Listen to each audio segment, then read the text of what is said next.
What I'm really fascinated by in this race for automatic promotion from the Championship, which now looks like it's going to be 3 teams, doesn't it, rather than 4? For so much of this campaign, we've considered Sunderland as part of the automatic promotion race. I think at the moment, 11 points off, you'd have to discount the Black Cats following that 3-0 demolition by Coventry City at the weekend. And it could be that they play the Sky Blues in the playoff semi-final. So that would leave us with Burnley, Leeds and Sheffield United. All 3 of those teams have very obvious strengths. And also all 3 of them also have reasons to doubt, even though they've got an extremely high points tally in each case, which has allowed them to sort of separate themselves from a bit of a muchness chasing pack. I think in terms of Leeds United, you're looking at an extremely creative side who are also good defensively, but have a questionable goalkeeper in Ilian Meslier, which could breed some nerves at the back end of the season. Burnley, on the other hand, have had this formidable defence and a goalkeeper that you just can't beat sometimes, and most of the time, in fact, in James Trafford. Some question marks over the course of the season as to whether they've created enough chances at a high enough rate that you would think they can sort of repeat that over the last 10 games or so. But certainly some really rock solid defensive foundations to take into the business end. And then Sheffield United, who have a great goalkeeper in their own right in Michael Cooper, and seem to have this habit of staying in games and hanging on in there and fighting, and a great team spirit, and staying in together under a manager in Chris Wilder, to whom this means everything, as we saw on Sunday. At the same time, as much as they have loads of individual quality in that squad, it's not like they've dominated many games. So again, 3 teams with very obvious strengths, 3 teams with reasons to doubt themselves going into the business end. I think it's beautifully poised. So which 2 are going to come out on top, and which of them is going to have to settle for the nerve-jangling playoffs? That's what we're going to be discussing on this Championship podcast.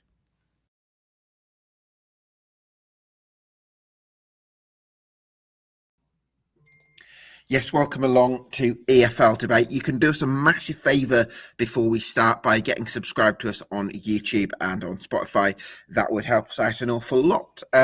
Delighted to be joined by my lovely co-host for the evening, Oli Mann of the excellent Sheff United Way. Ollie's in particularly good mood this evening after yesterday's result. You still on a bit of a high after that, Ollie? I'm still on a massive high. Yes, Gab. Obviously, yesterday, it got banana skin written all over it. We saw Leeds make that massive comeback from 2-0 down at QPR. Burnley then went and did a bit of a demolition of their own.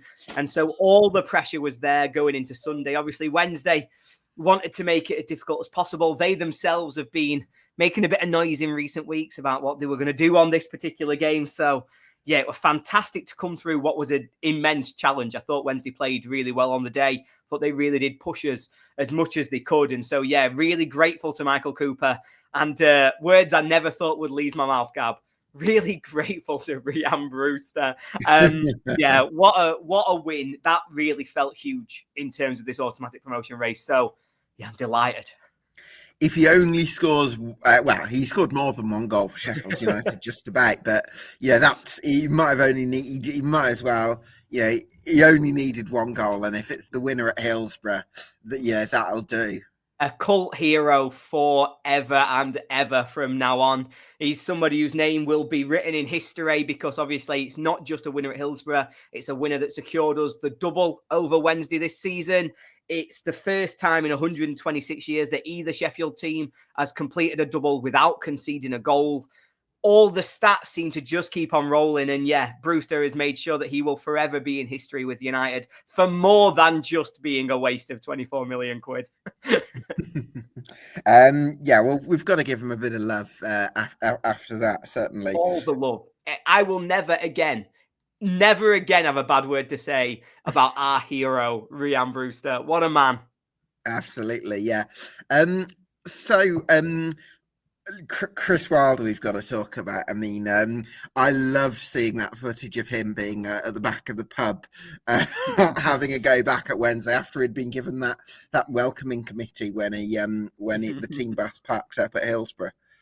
Yeah, he got an absolute hero's welcome, I think, and he absolutely loved it. You could see it on his face, They'd all queued up, waiting to get there, waited for him to come off the bus, giving him all the booze you could, and you could almost see his face going, Yeah. exactly what I wanted. This is exactly what I wanted out of my visit to Hillsborough. And yeah, it's always going to be the same, that if they're going to dish it out, he's going to be more than happy to give it back, I think, at full time. Obviously, enjoying himself again, maybe not quite as much as he enjoyed himself after the game at Bramall Lane earlier in the season, but yeah, it was always nice to see him take that opportunity to celebrate with the fans and to bring some of the players out as well. Sidney Peck, Michael Cooper. There's been a few others who we've seen caught up in some of the celebrations, and it really shows the togetherness of the team, but also how connected they are with the fans at the minute. So yeah, some fantastic scenes and things that we've absolutely loved to see. And obviously for Wilder in particular, the way that he was able to celebrate with George Baldock's shirt as well and really tribute that game to George, obviously who sadly passed earlier in the season, but yeah, just some really nice scenes post-game yesterday that were great to see.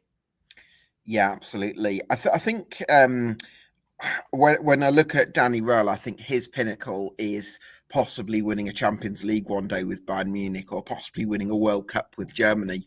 Whereas I think Chris Wilder's pinnacle is right here. I think, right from the beginning of his career, if he could have been offered the chance to win a Steel City derby at Hillsborough, which he's actually done twice now, I think he would have taken that over almost anything else, anything he could have achieved for any other club. I think it's all Sheffield United for him, and I think that's something that's just so special to see from an observational point of view, because I don't think once Chris Wilder leaves Sheffield United, the way modern football's going, I don't think there's going to be many more managers in the game like him, really. No, I don't. I think he is part of a dying breed where that connection, that real old school mentality that he's got. And, it doesn't work for everybody. Opposition fans don't, like Wednesday fans will hate him, just understandably so. Yeah. But also, I was talking to some of the Not the Top 20 boys the other day where we were talking about Chris Wilder and about what he's done, but also about that kind of the celebrations yesterday, for example, how they'd look at it from an outside perspective and say, it's a bit embarrassing, isn't it? I mean, you've got bigger things, focus on promotion, but it's all about the fact that it's this connection with United. The way I tried to talk about it was 18 months ago, I've never hated a Sheffield United team the way I hated this one. Every player, everything about them, every single thing that had happened from promotion to the Premier League through that next 12 months had just driven this wedge between the fan base and the club. And we couldn't be more disconnected. I just didn't have a good word to say about any individual Sheffield United player. And then Chris Wilder creates this mentality, this connection. He gets in there with the crowd, gets in there with the fans. He's chanting, he's celebrating. And that's all about rebuilding this Sheffield United as a club.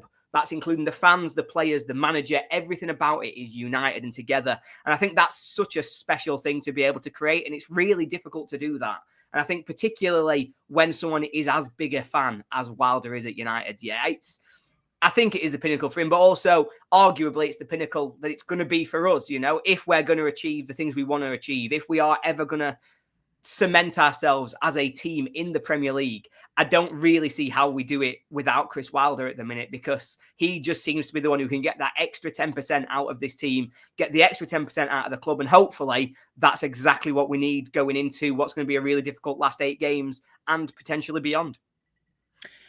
Absolutely. Yeah. I mean, I'm over the earlier, Oli, earlier in the season, I was kind of taking this view that Sheffield United wouldn't be able to sustain the results because they'd been edging out these tight games, and eventually you'd come to a point where, the results would even out and some of those 2-1s would go to a 2-1 for the opposition kind of thing. But now that, because it's gone on for so long, I'm sort of just... I'm kind of willing to go with it a bit more just because I've seen you model it time and time again. Yeah, completely. And it is, I've been the same. We joked about this a little bit last time we were together, Gav, where I said kind of, is it sustainable to keep winning by 1 goal? Well, I first started asking that question in October. So feels a bit sustainable to still be asking the same question at the end of March by the time we next play. So yeah, I think if I was a fan of another team, say if I'm a Coventry fan, I would probably be sat there thinking I'd quite like to play United in the playoffs, because there's no way they can keep edging out 1-0 wins. There's no way that they can keep with the current sort of performance level and us not stand a chance. They will feel as though we're there to be got at. We're a team that they can play against. But nobody has. Ultimately, that's the message. That's where things have come to, you know. We've won. We are currently, as it stands, the best team in the championship. Over the last 38 games, we have been the best team in the championship. You've and accumulated the most We've points. accumulated the most points of any team in the championship. And that is, it might not pass the eye test. It might be a bit stodgy. And it might be like it was at Hillsborough, to be honest, yesterday, where we're indebted to the fact that we've got the best keeper in the league. We're indebted to the fact that we've got absolute quality up front that can create those chances. The move by Tyrese Campbell to set up the chance for Ryan Brewster is just incredible. The way he spins the defender, stands him up, beats him again, and drills it across. All of those moments mean that we are a team who can perform when it matters. And I think that's the big thing that's shone to me, is that if you were to say to me, do I think that watching us for 90 minutes every week, we're the best team? No. But in the moments that matter most, do I think we're the best team? I think we might be. Because I don't see, you know, Burnley, for all their incredible things, I think it's a defensive unit that makes them stand out. They're all across that defence. But I think we've got the best keeper in the league. In the moments that matter, I think he makes saves that just completely transform a game. He makes saves that keep you in it. He did it at Hillsborough, where he's made 2 huge saves to keep it at 0-0 and then at 1-0. He's done it time and time again. And then up front, Tyrese Campbell, he's just a player. I know his goals aren't. It's because he's not being able to play. He's not fit enough to do 90 minutes. He's not fit enough to play every week. But my God, when he plays, is he good? I love him. I love them all today, Gab. I'm in a great mood. Yeah, I think we touched on this last time, Oli. I love the way Tyrese Campbell stretches the game for you. He's so good. The way that he does it is so clever as well, because it's all about, it actually brings more out of Gustavo Harmer, the way that Tyrese Campbell plays that position at centre forward. Because obviously we start with Harmer out on the left. And what you see happen time and time again is Harrison Burrows will spread the game, come and stand right on the byline. And you think, right, Jesus Christ, all the space in the world is down this left wing. Like, Gustavo Harmer's moved inside to the centre. He's dragged the fullback with him. And so there's just tons of space for Burrows to run in. But instead of running it himself, he just plays it straight into the channel, gets Tyrese Campbell stretching the defenders, getting the centre halves dragged out of a position, creating a bit of space for Gustavo Harmer in the centre. It just works perfectly at the moment. We do seem to have found a way to get him really stretching teams, really asking difficult questions of the defenders. And I thought that one-on-one play yesterday for our goal, I thought was just outstanding centre-forward play. I mean, the defender, he's not covered himself in glory, but, you know, he's received the ball out wide, dribbled it towards the edge of the box and then stopped. And he's just stood the defender up. And he's just got that quick burst of speed to then knock it past him, get to the byline and drill it across goal. It's just perfect centre-forward play and what you'd want any player to be able to do in that situation. And yeah, I think of all the players that we signed in the summer, he's the one who has undoubtedly been the best signing, but also, well, second best signing, Michael Cooper. But other than that, has also been probably the biggest shock, because I knew that Michael Cooper was one of the best keepers in the championship. I knew that Callum O'Hare was going to be a pressing machine, who was going to be one of the most effective players at playing that role. We knew that these were standouts. Tyrese Campbell had been injured for a long time. It was, 5 years since he had his breakout season at Stoke, when he last scored a lot of goals. And so you didn't know what to get from him. But what we have got is somebody who's performing right at the top of the championship at the minute. Yeah, it's great to see Tyrese Campbell back with a bang at the top of the championship, that's for sure. Sidney Peck, Ollie. What a performance on the big occasion. That was a performance from Sidney Peck that really made me stand up and take notice and think, yeah, that's it. There's a proper footballer in there, just because of the way he controlled things. Yeah, he's going to be a player. Like, he's going to be a very, very good player for somebody at some point in his career, because, you know, feels bizarre to say, but, you know, if we were sat here 9 months ago, he was all set for a loan to Rotherham. Deal agreed. It was all perfect. That's where he was going. United were signing Hamza Chowdhury in the summer. Sidney Peck was going on loan to Rotherham. That was how it was going to work. Our starting midfield was going to be Vinny Souza and Oli Arblaster. Hamza Chowdhury was the backup. There was no place really for Sidney Peck. He needed to go out, develop, have some time playing football for somebody else. the deal for Hamza Chowdhury falls through. Sidney Peck all of a sudden has to be the backup. Oli Arblaster does his ACL, he's out for the season. And from somebody who was going to be in League One on loan, just learning his craft, all of a sudden he's United's starting midfielder and arguably one of our 4 most important players. He's had an unbelievable breakout season. The way he controls that midfield battle against somebody as experienced as Barry Bannon. He's still able to really take control of a game, to sort of nullify the opposition's biggest strengths while leading attacks for United himself. The way that, we talked about the goal from Campbell's perspective. Rewind 10 seconds. That's Sidney Peck winning a ball in midfield. Maradona turning somebody and then playing a ball down the line. Like, it's just incredible central midfield play to create that chance and get Campbell in. For me, I think I personally haven't watched the other teams enough to make a massive judgment, but I'd be very shocked if Sidney Peck isn't the young player of the year in the Championship. And so to have gone from where he was this time last year as a little bit of a under 21 player who he might make it, he might not, we're not sure, to now being one of the most important players in a team who are the best in the Championship right now, it's a hell of a growth. And I think, he's probably been the player who's, I don't know what his ceiling is. That's how good I think he's going to be. I think he could go very, very far in the game. I just hope we can keep hold of him. And the fact that I'm saying it now as he'll be starting for his next season, Oli Arblaster will be on the bench. That's how far Sidney Peck has come in 12 months and how much he's been a standout. Yeah.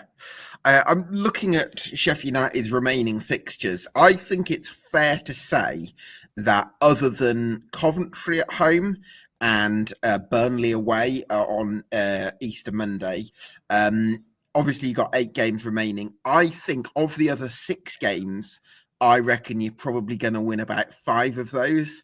I think you're probably, natural to expect that you might drop points in 1 or 2 of the other 6. But I think the games against Burnley and Coventry, of course, on Friday night, they're going to be absolutely crucial, aren't they? Anything I say is going to be a jinx, Gab, from this point onwards. I am going to jinx absolutely anything that happens if I make too big of a statement. However, as you get to this stage of the season, the pressure tells. That's when people make mistakes. That's when people really start. Mistakes. That's where they make mistakes. Jesus. Learn to talk, Oliver. That's where people make mistakes. And that's when you really start to see who can handle the pressure. Because, games like Oxford away, Plymouth away, they are losable games of football.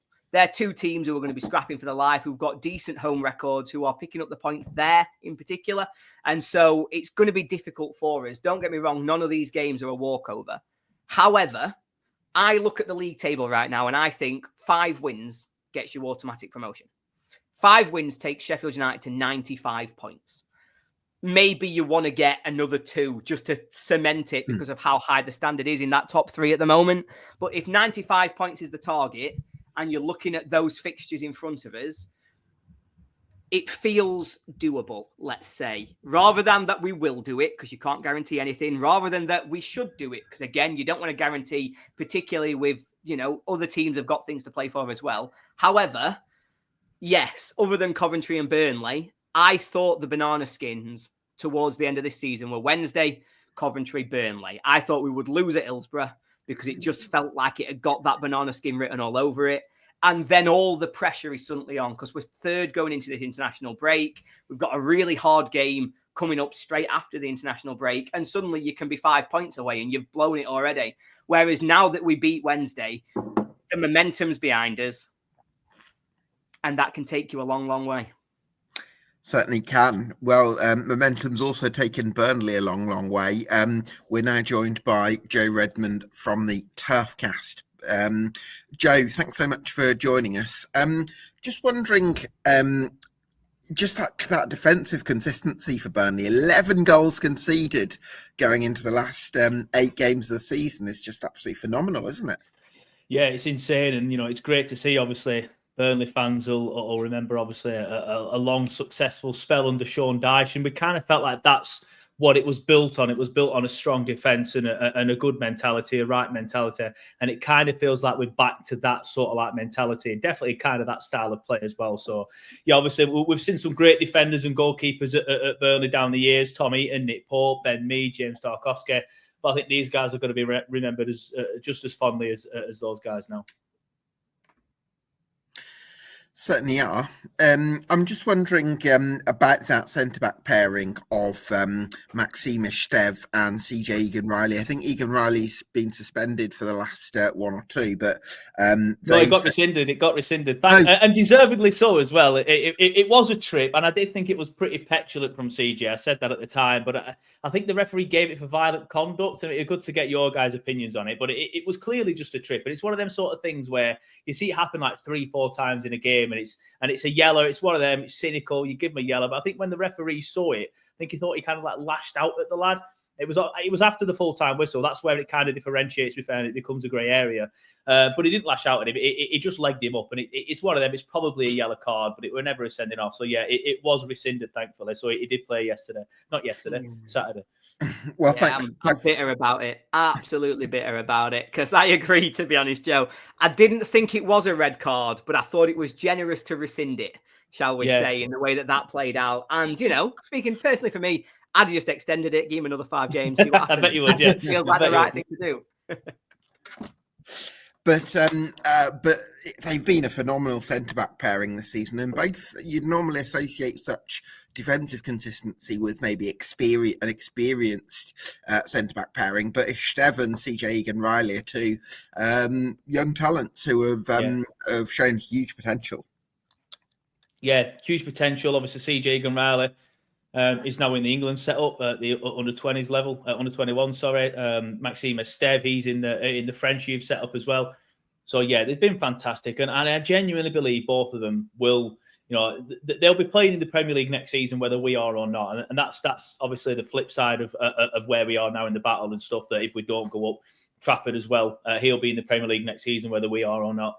And I do think both of them, and obviously bring Trafford into the conversation as well. All three of them will go to the top and will be winning things and will be playing, at the top level for a long time, I think.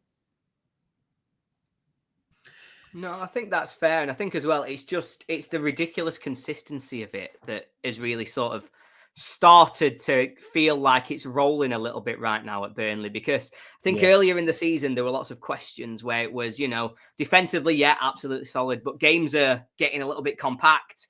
They're just as likely to draw 0-0 as they are to sort of be the team that kick on and really get that goal. Yeah. The player for me who's I might be the player who excites me more than anybody else in the division at this moment in time. Talk to me a little bit about Marcus Edwards, because, that defense is insane. Man. We know that they're going to the top, but how far could that man go? I still think it's insane that he's playing in the Championship. That's what I mean. I've said several times now, I think he's of the same sort. Do you remember when everyone lost their heads? And rightly so, when Lefebvre was brought into the Championship. Like, everyone was like, oh my God, what is this guy doing in the Championship? And I agree. And until his injury, he played very, very well. I remember watching him at the Turf in his first game that he played in about 6 months, just pulling the strings, pinging balls. I'm like, yeah, Sunderland might actually be a problem here. Thankfully, now they're not. But yeah, Marcus Edwards came in as well, and he's of a similar ilk. Like he is of that level. And I can't remember the exact stat because it wasn't my page that posted it. I think it was the Burnley way. I think in the 10 games that Marcus Edwards has been at Burnley now, apologies if this isn't exact, we've scored 17 goals in that time. In the 10 before that, I think it was something like 7. Like you say, we've got this defensive stability. We have this rock at the back. Nobody scored more than 1 goal against us this season in the league, unless you played against our B team in the FA Cup. Just get that one in. So it just doesn't happen very often. And then now you've got Edwards as well to push us forward, and I just think he's coming at the right time, and everything's sort of like gelling at the right time. Like, obviously, I was in the room earlier, Ollie, when you were talking about sort of like Burnley's defensive stability, but they might not have too much else in terms of goals. We've actually caught Sheffield United up a little bit now. I think we're 1 goal behind you now for this season. So yeah, and that's because of the Edwards factor, because of the last few games. Obviously, we put 4 past Sheffield Wednesday. I'm sure you would have enjoyed that. 4 past Luton. Obviously, we were helped with 10 men on that situation as well. But yeah, honestly, I could sit here and talk all day about Marcus Edwards. I think he is or could be the difference between us finishing 3rd and us finishing in the top 2. Or if we do finish 3rd, I don't think anyone in the playoffs is going to want to play against Marcus Edwards. No, Joe, I think the one thing that really stood out to me in that victory at Swansea was the front four and those sort of quick transitional attacks and how quickly they all rotate and interchange and link up. And it was some really sort of slick football, I think, between Jadon Anthony, Zian Fleming, Josh Brownhill, and Marcus Edwards, and they've got a great understanding. And when those two are on each other's wavelengths and combining that well, you don't actually need loads of players flying forward from the deeper areas. That you can actually hold a pretty solid shape and just ask those four to go and do their stuff. Exactly that. I feel like that is the front four that we should be using. I think that is the front four that could get us over the line. Scott Parker, for all his sort of like negativity and stuff like that, one of the things that I sometimes get annoyed with Scott Parker is he does like to tinker with it a little bit. Like sometimes he'll play Hannibal and then he'll push Brownhill a little bit further backwards, and then the midfield looks a little bit disjointed. But that front four you just mentioned there, Jadon Anthony, for some reason, he was a bit of a scapegoat earlier in the season, but he's been consistent. He's provided the most big chances for Burnley. He's provided the most assist G. I don't know, whatever these random new stats are. So it says something to me that he's doing something right. And then obviously Marcus Edwards come in, done something, as we've already mentioned. Zian Fleming can be quite frustrating at times, but he scores goals at the same time, which is something that Lyle Foster doesn't do. And to be fair, that's probably my only thing. Sometimes when he takes Zian out and brings Foster in, I don't necessarily mind it because I feel like Foster is more of a number 9 and then can stretch the play, whereas Zian tends to come a little bit deeper and try and pick the ball up, but he doesn't hold it up as well. But you can't really argue with his output. He scored, 8-9 goals this season. Obviously, he got another one at the weekend as well. So, in fact, no, he didn't. I'm talking rubbish. The weekend before. But yeah, I feel like that is a front four that can do very well, and I feel like, as we've already talked about the Burnley's defence, everybody's talked about it about a million times so far this season, but now we are starting to look good going forward as well, and I think that is the difference now. Like, we're not the same Burnley that we're drawing 0-0 at Oxford and all these 0-0s. Famous last words, we'll draw 0-0 at home to Bristol City now, which wouldn't be the worst result in the world, to be fair. I do feel like now we are a more complete side. Like, I feel like the front four have gelled better. It helps that Edwards is in there and the defensive stability is still there. So I feel like we are a far more complete side than what we were earlier in the season. But will these draws at home to the likes of Derby, Preston, Blackburn, all these rubbish teams, is that going to catch up with us? I think it might do. We'll see. But it's going to be interesting. Yeah, I found myself making some controversial statements, didn't I, a couple of weeks ago, Gav, where I all season I've been convinced by a long way that Leeds are by a mile the best team in this league. And I stand by it. I think I said it as well recently. Yeah, but I think watching them, they are by far the best team in this league. I think they are streets ahead of everybody else in terms of their creativity, the way they control games, the way that they sort of create. However, I have got some question marks about the mentality-wise response that Leeds might have with 10 games to go. And I actually backed Burnley to win the league, to be the team that really kick on. I said that I thought you'd probably beat us at Turf Moor, and that actually with the consistency, with that run without losing, with that sort of defensive stability tied to the X factor that Edwards and the others can now bring to that attack, that you were the most likely to really kick on towards the end of the season with 8 games to go. At the time, it was with 10 games to go. How are you feeling about those chances? Do you think, you said there, you referred to those draws in the past. Yeah. I said to Gab earlier, I think it's 16 points needed now for United. Well, United need 15. I think Burnley will probably need 17 to get to sort of 95, which should be the line. Yeah. How confident are you feeling now, sort of feeling that it's in your own hands, looking at the run of form that you're on? I think it's probably Coventry away that looks like the real banana skin, but for the most part, it feels like Burnley are in a great position to really kick on these last 8. I mean, coming back to the Leeds point that you started that with, it's nice to have them brought back into it. Obviously, it helps both of us. I think I spoke last time I spoke to Gab, what were it, Gab, 2-3 weeks ago? And I think I said to you, Leeds will kick on, they'll win the league. I think they'll win more points than both Burnley and Sheffield United between now and the end of the season, and then extending their lead even further and winning the league. It's between us and Sheffield United. And again, I know you referenced it earlier, Oli, but I always said that I felt that Sheffield United would potentially lose at QPR. You won. Potentially lose at Hillsborough. You won. Both games didn't play well at all, as is standard for Sheffield United. So I am looking at. I was getting giddy. I was getting excited, thinking we can catch Sheffield United. Now you're winning these games without playing well. I'm kind of thinking they're just going to do this all season. So I'm not, weirdly enough, even though Leeds have been dragged into it, I'm not as confident as I was like 2-3 weeks ago, because you keep winning these games and you were the team that I was earmarking. I still think Leeds, you are right. They have a mentality. There's something about when you're Leeds and when you're in this position. And that's why I like to try and wind them up on social media, because I know that I am contributing to the edginess of the fans, and I'm hoping that the fans getting edgy. Oh, remember that post from that guy, and then they're getting annoyed. Everyone's right, and it transcends onto the pitch. But it's a bizarre example. But look at England, for example. Every time they get to a final, there's a mentality issue, and that's why I don't think England kick on and win something at the minute. Obviously, fingers crossed we do soon. But I feel like Leeds as well. Obviously, I know they've been in a position where they have been promoted in the last few years as well.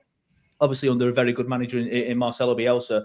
But there's just something about that shirt and that crest and them fans and that stadium when it gets to this point. I think they were top at this point last year as well, and then ended up. Yeah. So if we keep it up, Ollie, like genuinely, like yes, I was obviously frustrated that you beat Sheffield Wednesday yesterday. I'm not going to deny that, but also at the same time, when I put it on Facebook, somebody said, yeah, but this is good because it keeps the pressure on Leeds, and some fans are now earmarking Leeds. Do I think we catch Leeds? No, I still think they kick off. There's just something about that squad that I think they'll ultimately kick on. Good, aren't they? Yeah, but I do agree. They were too good last year as well. Yeah. But it happened. Can it They're happen? definitely a better collective team, I think, this year. Yeah, I'd agree with that. But there's just something about it. And if they, I think they've got 2 easier games. I can't remember exactly who they play after the international break, but it has to be minimum 6 points for Leeds in them 2 games, looking at who they've got. And if they don't get 6 points, and say, for example, Burnley and Sheffield United do, then they are. They've had their dropped points. I think they gave them, with those victories over Burnley and Sheffield United, or Sunderland and Sheffield United, they gave themselves a bit of leeway for drop points, but with drawing to West Brom, losing at Portsmouth, and then drawing at QPR, they've kind of eroded a bit of that leeway, if you like. So now it's more. There's less room for error for them. But I think I wanted to come back to you, Joe, with Burnley, because I think my concern for Burnley is less what it was earlier in the season, which is creating enough chances, because I think you are getting better at that as the season's gone on. However, left back is a bit of a worry for me, because Bashir Humphreys is out, and I don't know if Lucas Perez can do the same kind of job.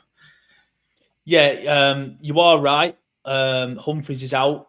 Obviously, international break now. I think he was out. Obviously, the club are quite tight-lipped, as every club seems to be these days, on length of injury. So we don't really know exactly how long he'll be out for. But the rumours were 6 to 8 weeks. I think that was around 3 weeks ago. So when he comes back from the international break, it'll be 1 to 3 weeks. But what I will say is, even though I agree, I feel Bashir Humphreys, we concede less with him in the side. I think even over the last few games, all right, one of them was a great free kick, to be fair. But, obviously we conceded at Cardiff as well, which I don't think we concede these sort of goals with Humphreys in the team.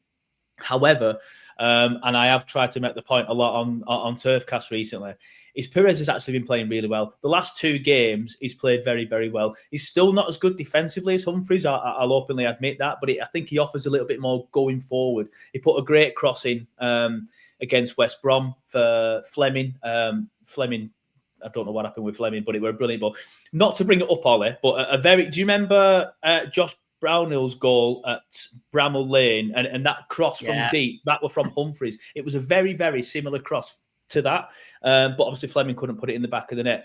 He was very, very good against West Brom. It was decent against Cardiff. I'm hoping now that means he can kick on, but I do agree it is a bit of a weak point, and especially in the FA Cup against Preston, because they did play in that one, even though it was the B team. I'll have to keep mentioning that, and I will keep mentioning that until the day I die.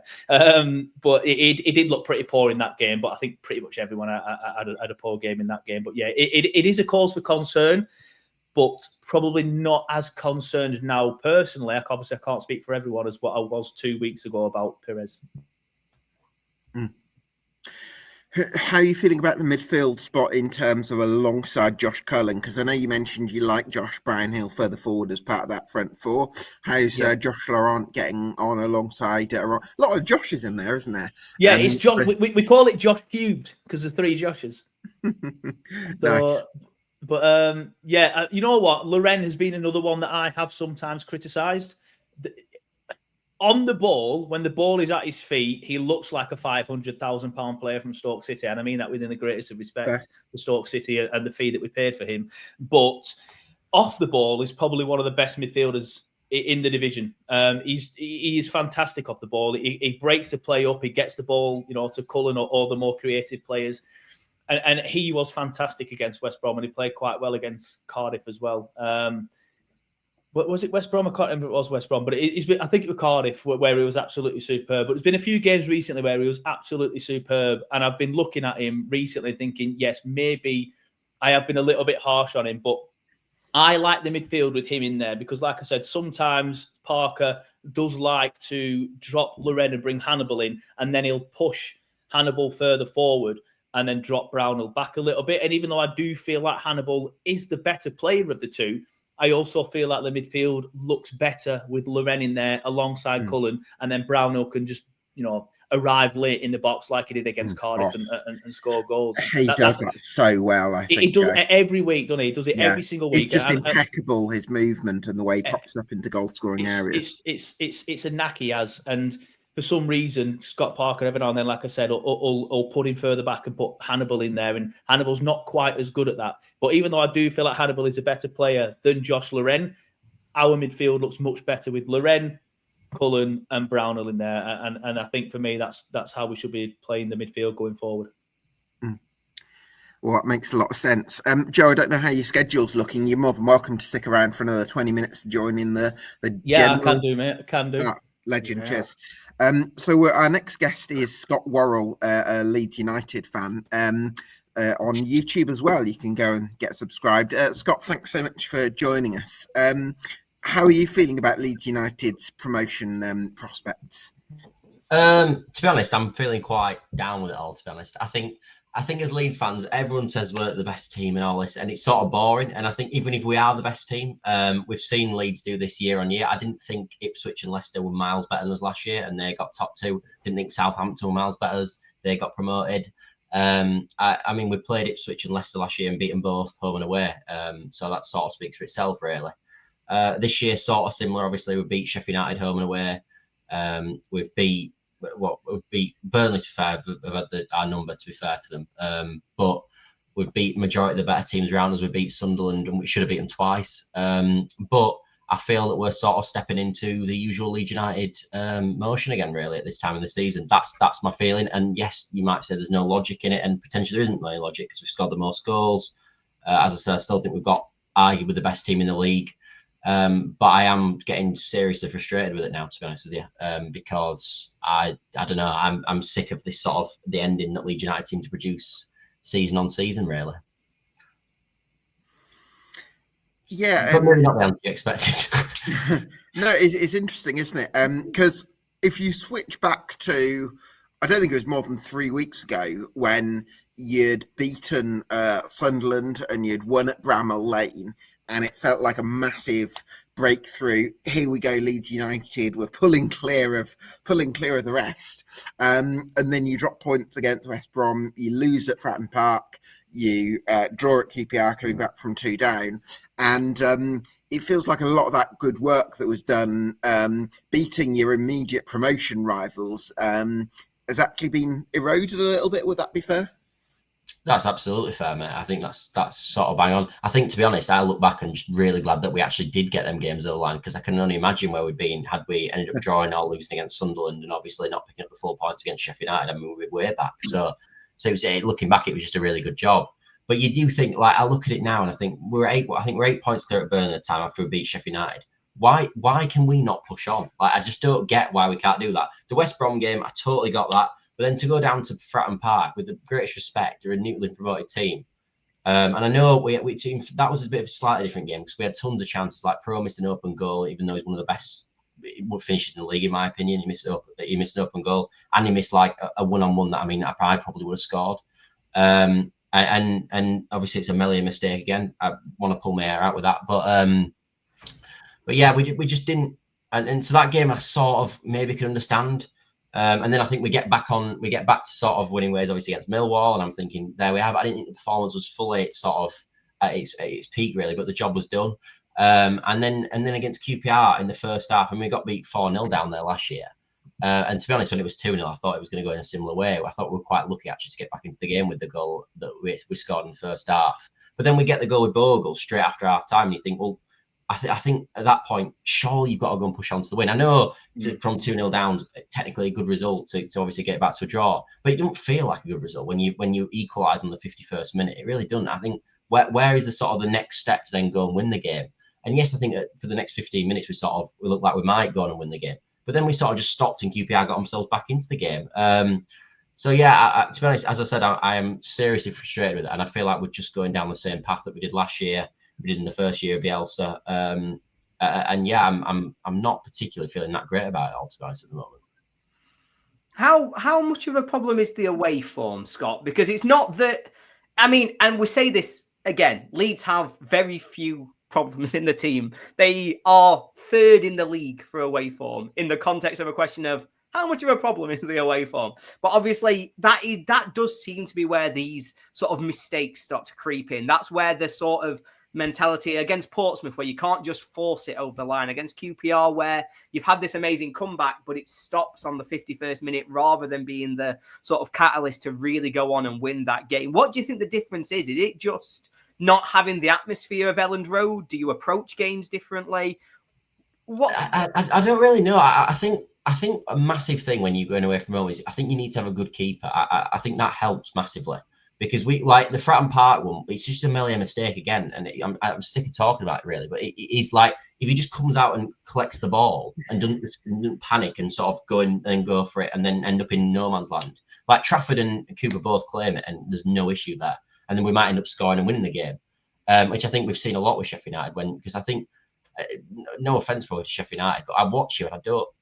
Truthfully, I'm not sure you're that good. I know this sounds. I think Ollie agrees, mate. I think Ollie agrees with that. It sounds truly ridiculous, and it sort of sounds like I'm bitter, and I'm not really. I'm sort of like, but I do wonder how you get it over the line. But yeah, I think you get it over the line because you've got. I think Cooper's massive for that, and I think we miss something like that massively. And I think I do look back, and I think in the summer, like we've talked about how great our summer's been. We sold Kamara for 10 million. We bought Tanaka in for 3 million. He was a miles better player, like brilliant business, and he's younger as well. But not addressing the goalkeeper situation. It's just complete negligence. And because he's just cost us so many times away from home, and we're finding it all the time now. We're back to going 1-0 down constantly. I think I think before the Sunderland game, we hadn't conceded a goal in 6. Since then, we've gone 1-0 down 4 times out. I think the 5 games that we've played or something ridiculous. Now, do you know what I think as well, Scott? I think one of the reasons why, more recently the away form has been a challenge is because opposing teams have had a more attacking mindset, and it's maybe exposed some of the question marks around Meslier that don't get exposed at Elland Road. But when West Brom went there, granted, West Brom have got some good Championship players like Mickey Johnston and John Swift, but they actually took the game to you, and I quite liked that as an approach for visiting teams to Elland Road. And I suppose, would you almost be hoping that forthcoming visitors don't follow suit? Not an extent, because Millwall sort of came at us, especially in the first half, and we I usually just think especially at Elland Road, we just seem to pick teams off. I'm not particularly worried about our home form because our home form's comfortably the best in the league. But like we've got Luton away coming up, and like Sheff United just gone down there and won 1-0 a few weeks ago. I am convinced we won't win that game. I'm absolutely convinced of it. It's just, it screams of everything Leeds United messing it up. Like, we'll go 1-0 down from a corner where Meslier flaps it, and we'll probably end up getting beat 1-0. Like, that is the script, and that's sort of where I'm feeling with it. Swansea at home, I think we'll win. Middlesbrough away, I actually think we've got more chance in because of the sort of, it's a bigger pitch, they'll sort of they'll come at us, but I think we'll be able to potentially in transition like we did last season. And I think stuff like people like Dan James could be massive in a game like that. But looking at it now, why on earth, with the team we've got, should I be thinking about potentially going down to Luton and expecting that we're not going to win. And I think that's sort of a microcosm of the rest of the Leeds United fan base. Now, there's some Leeds United fans who just think we're the best team in the league, we're going to win every game. But I don't really buy that. And I think majority of people, me and my dad were talking about it, and they're the same. I mean, my brother's a bit more just than I am, but he still thinks Luton will be an issue for us. So yeah, I just don't think we've got a performance like that in us. I think Sheff United go down there, and I don't think they played that well at Luton, but they managed to get it over the line. I think when we win because we're the much better team. I don't think we win when we're crap, Matt. Yeah. When we went to Luton, it were 45 minutes. We could have been about 3 down. They'd hit the bar. They'd missed about 4 yards. This has happened every week with Sheff United. Am I living in cuckoo land here? By the way, does this happen with Sheff United every week? Honestly, it genuinely is every week. Like every week, I watch them, and I don't think they look at it. But I think again, I spoke to Gav at the start of the season, and I remember saying to Gav, like, I think Sheffield United, they aren't playing well, but they're grinding out results. I think they'll go on and kick on and win the league. I did reverse that after a bit, because after 3-4 months, they were still playing poorly, and I'm like, they can't carry on like this all season, but they literally have. They've done it all season, and they're just not playing well and winning games. And I just think now it's got to the stage of the season where it's 8 games left. They've accumulated the most points in the league. You just got to sit back. You've got to respect it. You've got to be like, for some reason, he knows what he's doing here. So I've got a question, guys. Starting with you, Ollie. Which of the 2 automatic promotion rivals are you most scared about? As in we have to play them, or as in... No, as in scared about as an automatic promotion rival. Burnley. I think Burnley are going to win the league. I said it before. It's this. Leeds are the best team in the league. I have no doubt. Genuinely, nothing. That's the thing, in my mind. It's irrelevant now. At this stage, it doesn't mean anything. Yeah. And that's what's so frustrating, is that I actually feel it for you, Scott, because I've sat here all season and I've said by 10 points or more, Leeds will win the league. And I said it consistently until about the middle of February. And then you beat us at Bramall Lane, and I said, there you go. It's 5 points now. It'll be 10, 15. They'll run away and get 105 by the end of the season. And then the last month happened. And that absolutely just threw me through a loop a little bit, because I didn't see it coming.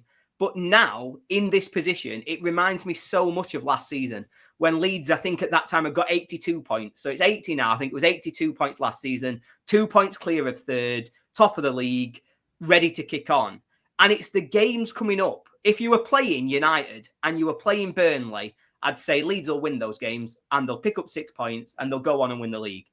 But they're playing Luton and Plymouth and Oxford, and they're the games where it just feels like, whether it's complacency, whether it's nervousness, whatever it is, that seems to be where Leeds are potentially more vulnerable. They'd beat us. If we had to play them over 90 minutes, there's no team in the league that I would want to play less. But to collect points enough to go to the end of the season, Burnley are the team that I think will win the league. Joe, which of the 2 scares you the most? Still Leeds for me. Like, I get everything that Ollie's just said, and I agree. This last month has given me a different perspective on Leeds, and I was saying literally 2 weeks ago, there's no point in even talking about Leeds or go on and win the league comfortably. Do I think they'll win the league comfortably now? Probably not. Do I still think they'll win it? Yes, but only just. I think that the saving grace for Leeds this season is that Burnley and Sheffield United have to play each other. So there's going to be a game week where one of us or both of us drops points, and that's the saving grace for Leeds. I know, Scott, you've just mentioned there about Luton.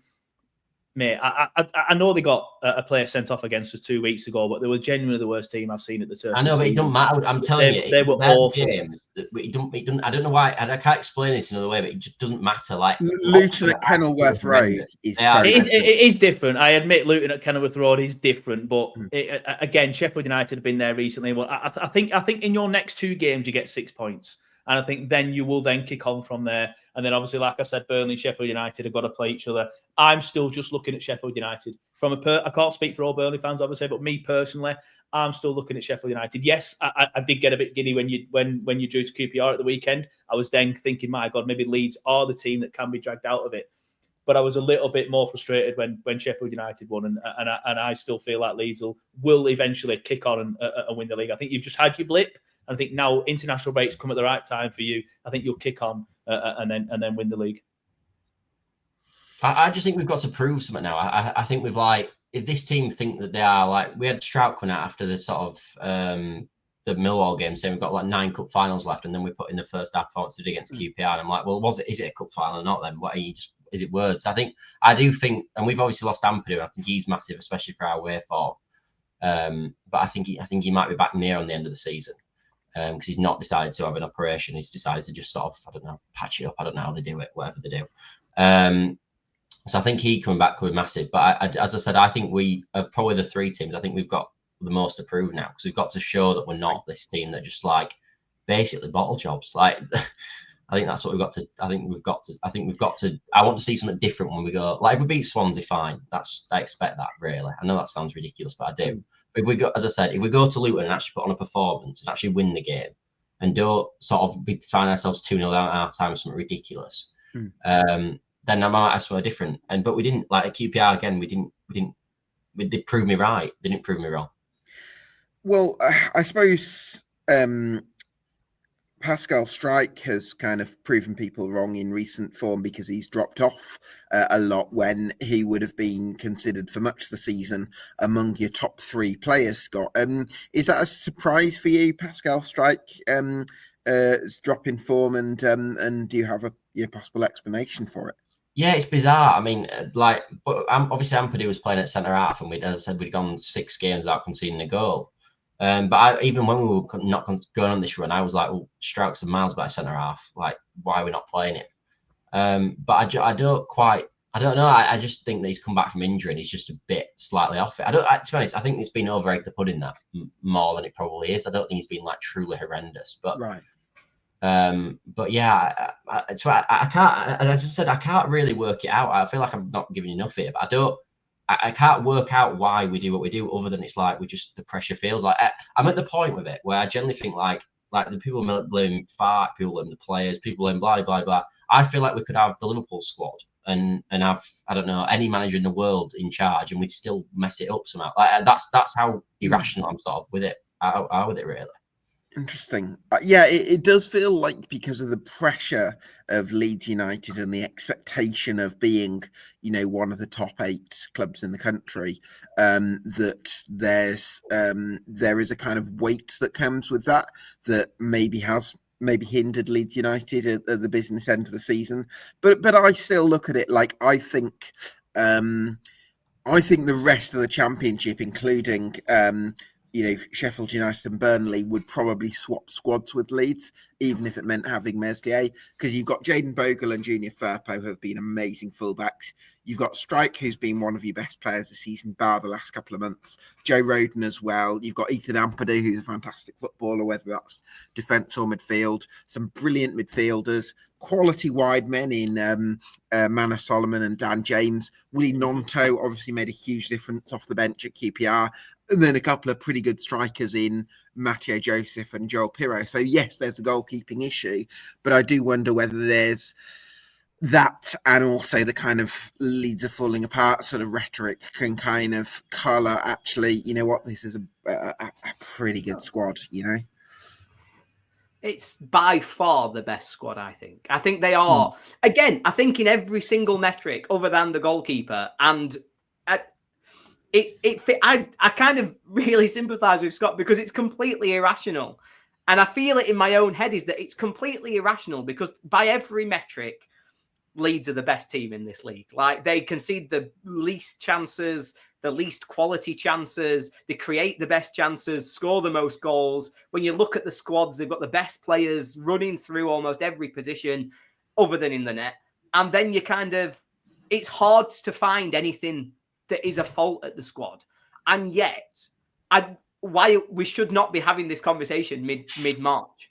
Like, ultimately, like if Leeds had just been able, or even the other side of that is that 80 points from 38 games is a ridiculous return. It's just that United and Burnley have getting the most ever points this year, I think. Yeah. No doubt about it. It's been a ridiculous run from all 3 teams. Whoever goes up absolutely deserves it. Whoever doesn't go up, it's an absolute joke that we have to play the team that finishes 6th in this league in the playoffs, by the way. And then probably get beat. Get beat. Could you imagine?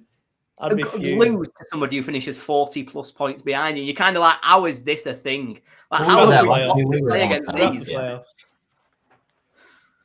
Bizarre. But yeah, it feels weird because Leeds are the best team in this league. But when the pressure's on now, this next 8 games, like you say, it's countering that narrative. It's does the pressure of the noise and everything else mean more than the quality of the squad? And that's what they're out to prove. For me, if Leeds can dig out a win at Luton, that would prove to me more than going and winning at Middlesbrough on the following Tuesday, because I think Luton away is actually going to end up being a harder fixture, personally. I think Leeds will win at Middlesbrough quite comfortably, but I think Luton away is going to be a real examination in terms of cross into the box and pressure, and it's whether Leeds United can deal with the chaos at Kenilworth Road.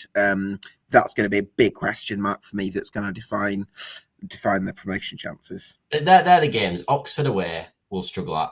If we can get anything from there, I mean, I'm saying anything, we need to win, really. If we can win at Oxford, win at Luton, I think Plymouth should already be relegated, hopefully, on the final day, so that might be okay. Yeah. Even then, I don't even know, because I think there's still a rhetoric that you want to mess Leeds up, potentially. It sounds like I'm crying wolf. I'm really not. Like, fair play of them to get finished above us, and we better mess it up again. But yeah, I also like we've got a thing that follows us, haven't we? Like, everywhere we go, like QPR. I don't think there's a more renowned song in the Championship potentially than Leeds Are Falling Apart Again. Like, I don't know. We all right, Leeds. Every single club in the whole country sings like that. I don't. Anyone name one, by the way? Like, is there a song? No. I don't know the song that where Sheff United go down at QPR and there'd be a song that universally sung by every Championship team. No. But as soon as we go 1-0 down, which we do all the time at the moment, that is obviously coming straight out, which is fair enough. I mean, game for game, isn't it? Right. Ollie, top 2. Top 2.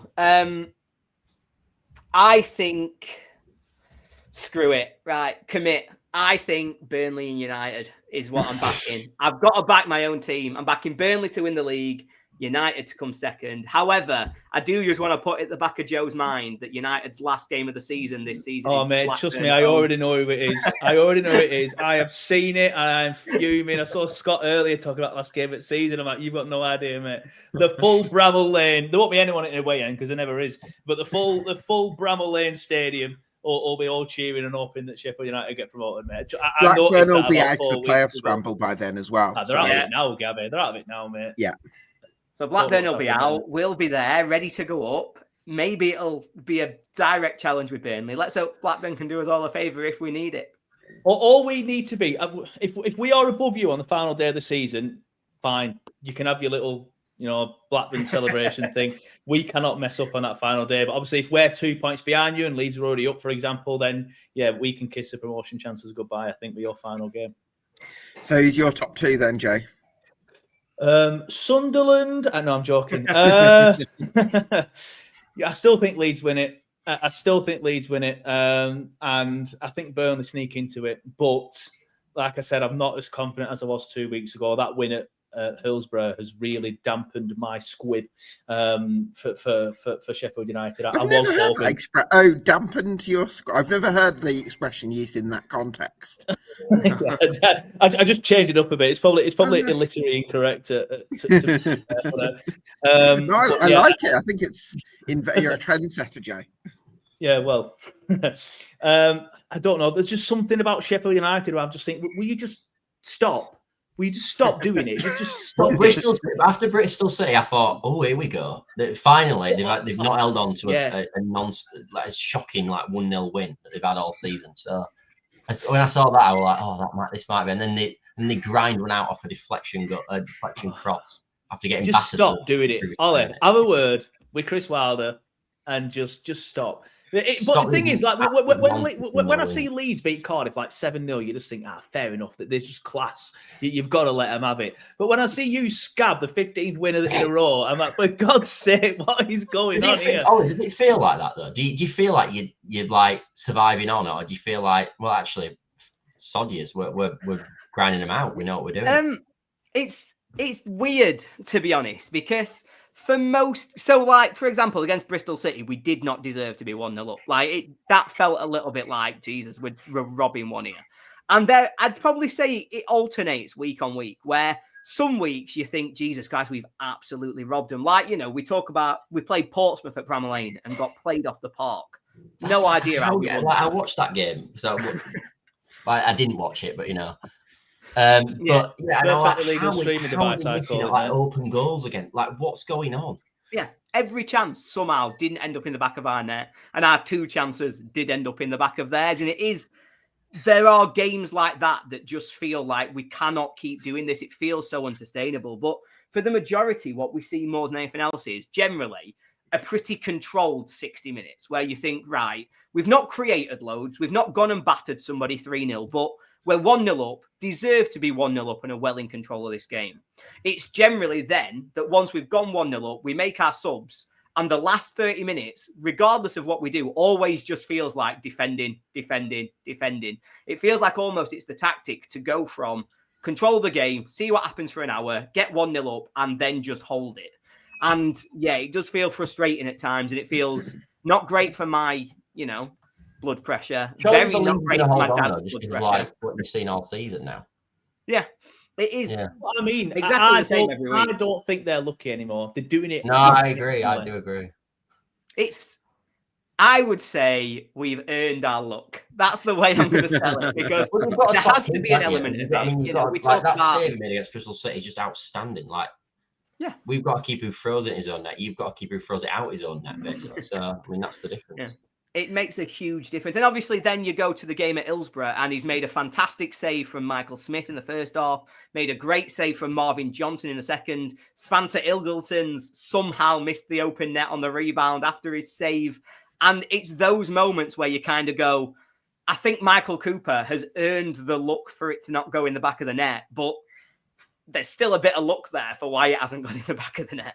Perfect. Are you worse defensive out? Because Suter, you were quite sturdy with him, but have you definitely dropped off without him?